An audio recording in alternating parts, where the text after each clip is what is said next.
Vote चोर vote चोर vote चोर वोट चोर या पोलिसांचं करायचं काय? काय काय तुमचं नेमकं म्हणणं आहे? मगाशी तुम्ही आक्षेप घेत मतमोजणी बंद पाडली होती, पण आता असं कळतंय की पुन्हा मतमोजणी सुरू झाली आहे. काय एक लक्षात घ्या, प्रभाग 25 ची मतमोजणी सुरू झाली. आम्हाला 11 तारखेला जे आरोनी सही शिक्क्या सही प्रत दिलती, जिथे आमचा उमेदवार त्याचे उमेदवार प्रतिनिधी बूथवाल्याची सगळी लोक होती आणि निवडणूक अधिकारी होते. सही शिक्क्यागत आमच्या त्या मशीन्स त्या रूम मध्ये ठेवण्यात आल्या. ही ती लिस्ट आहे सही शिक्क्याची. 11 तारखेला आता मतमोजणीला आम्ही आलो. यातला जो मशीनचा नंबर आहे आणि जो टेबलावर नंबर आलाय तो मॅच झाला पाहिजे. तो एकही नंबर मॅच होत नाही. एक मशीन झाली, 2 झाली, अशी तब्बल 17 मशीन्स आहेत. आपण एक ह्युमन माणसाकडनं चूक होते म्हणून समजून घेऊ शकतो. 17 मशीन कसे काय नंबर बदलले जातील? आणि मग आम्ही त्यांना तिथं सांगतोय, त्याच्यावर त्यांचं बेकायदेशीर उत्तरं चालली होती. मी तुम्हाला नंतर देतो, आमच्याकडे हे ती आमच्याकडे बाय मिस्टेक झाली.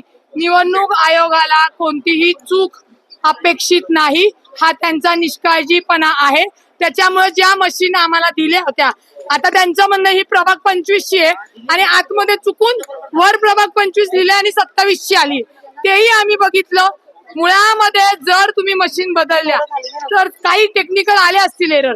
तुम्ही तातडीने उमेदवारांना बोलवायला पाहिजे होतं, त्यांच्या प्रतिनिधींना बोलवायला पाहिजे होतं.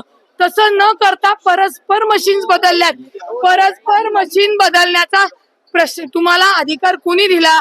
आणि हे आम्ही मागत असताना एकतर तुम्हाला मीडियाला हात आणून देत नाही, कॅमेरा हात आणून देत नाही, कारण का यांना आतलं कुठलीच प्रक्रिया बाहेर येऊ नये म्हणून या गोष्टी आहेत. त्याच्यानंतर आता 2-4 त्यांनी दाखवल्यानंतर आता ज्या मशीन सुरू केली पुन्हा, त्याचं सीलच नाहीये, उघड्या आहेत. म्हणजे ही कुठली पद्धत तुम्ही राबवता? प्रशासनाकडून तुम्हाला काय सांगण्यात आलं? काही उत्तर आलेलं नाहीये. प्रशासन म्हणतात की ही ग्रॅमेटिकल मिस्टेक आहे, आम्ही तुम्हाला नंतर उत्तर देऊ. असं चालत नाही.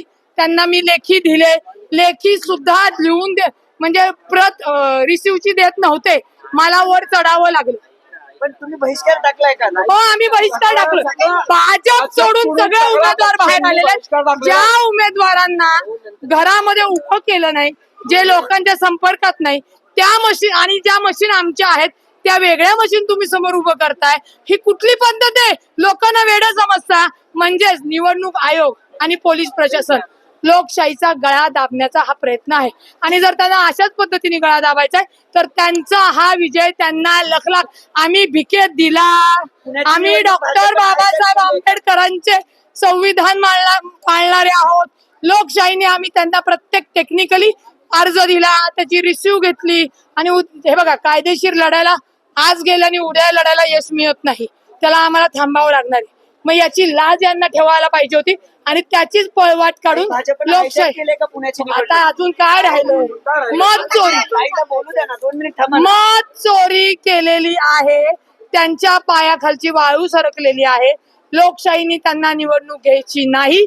आणि त्याला साथ द्यायला भाजप सोबत राज्य निवडणूक आयोग म्हणजे निवडणूक अधिकारी आणि पोलीस प्रशासन मस्तपैकी छान बेकायदेशीर पद्धतीने प्रक्रिया झाली.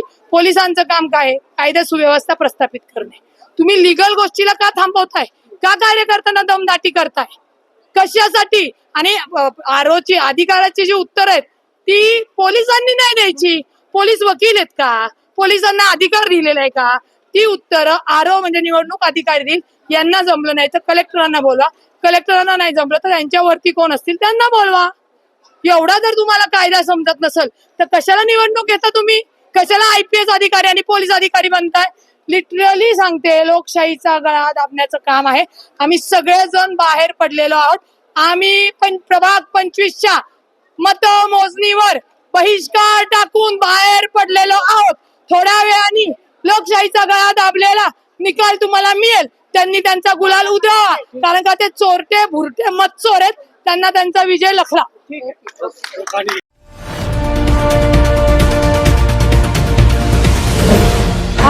पर्व न्यूज. आरंभ एका नव्या पर्वाचा.